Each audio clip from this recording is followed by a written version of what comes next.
Hi there, I'm John of John's Carnivorous Plants. This is my indoor nursery, and today we're going to talk about what to do about fungus gnat infestations. So, fungus gnats are one of the most common pests to be seen in carnivorous plant collections. Generally speaking, fungus gnats are attracted to, as their name suggests, fungus, and they will lay their larvae in areas where there's either abundant fungi, moisture, or a bunch of delicious, tasty plant roots, which that tends to be the issue with carnivorous plants and fungus gnats, is that you'll see on Pinguicula particularly, they'll start eating little holes in the leaves, and then also like there's a very, very telltale sign of whenever their roots are being munched on, and like how they distort their growth. It's like very weird, uneven growth on the edges of the leaves. It's very pronounced, and it's different than fertilizer burn or anything else. And like every time I've seen it, guarantee you, like I've guaranteed that there's been a fungus gnat, and without fail, there has been.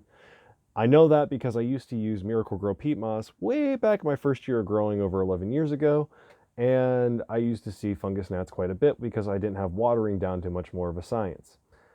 Now, to best handle fungus gnats, you'll see all kinds of stuff online where they're like, oh, you can do a top layer of sand or whatnot, and that discourages them. Yes, that does discourage them.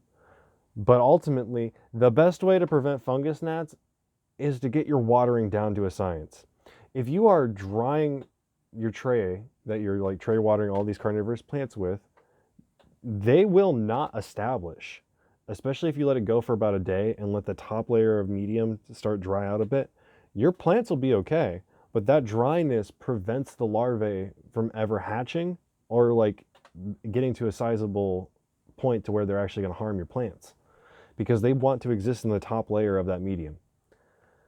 Now, if that isn't occurring, like the fungus gnats, they'll come into your collection still, but they won't be able to like establish because they'll lay their eggs, the eggs will dry out, or the small larvae will hatch after they've been laid and they dry out, and then they die.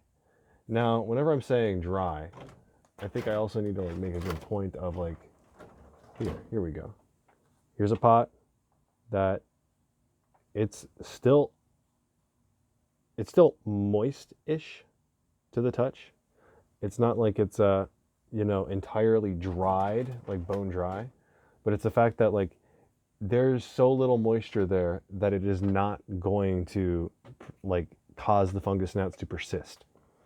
They need an immense amount of humidity to be able, well, not humidity, but just like moisture in general in the medium that they're crawling around in, for their very soft body to not dry out.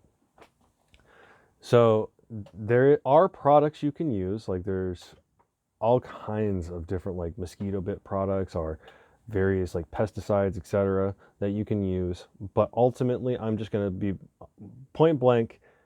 If you're having to use those, the environment that you're keeping the plants is incorrect. You need to really start focusing in on how you're going to better treat your watering schedule moving forward. Or if you can't, like, you need to come up with, well, which one of these products works best to prevent the chronic infestation that you're going to be having, especially if you keep the pots always wet. I hope that kind of answers the question of what to do with a fungus gnat infestation, because ultimately it comes down to more airflow as well. Like if you don't want fungus gnats, there needs to be no fungus. Kind of goes hand in hand. And fungus likes persistently wet environments. That's what's attracting the fungus gnats, is that, oh, this looks like a good environment for fungus. My babies are going to love it here. So just keeping that in mind should help you to prevent a large infestation from occurring and to keep it from reoccurring in your grow setup. Now, I do recommend, if you have already had a point where you're at a very large infestation, go get a pesticide product, or just go ahead and scrape off the top layer of all of your medium and replace it with sand. Okay? So quartz sand, the blast, like sand blasting sand, whatever you can find that's rather pure sand used for industrial purposes, or pool filter sand, etc. Like all these different products will work. Just that the fungus gnats like an organic medium to get into. Once you've cut them back, then you can start moving back to regular, just peat perlite on top.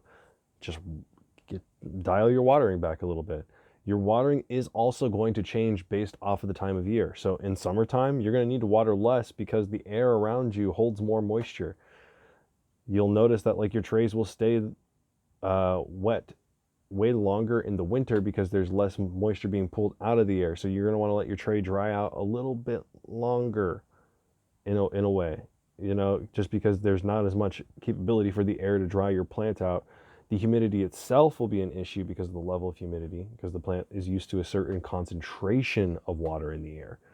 But the actual water in the tray and the water that's evaporating off is going to change throughout the year, and you need to accommodate that accordingly. So if you're seeing too many fungus gnats, it's generally a sign for that time of year, a little too much water and too much moisture, because now you're promoting mold growth or fungal growth. I hope that answers your question. Please check out the links in the description below, and I hope to catch you on the next one.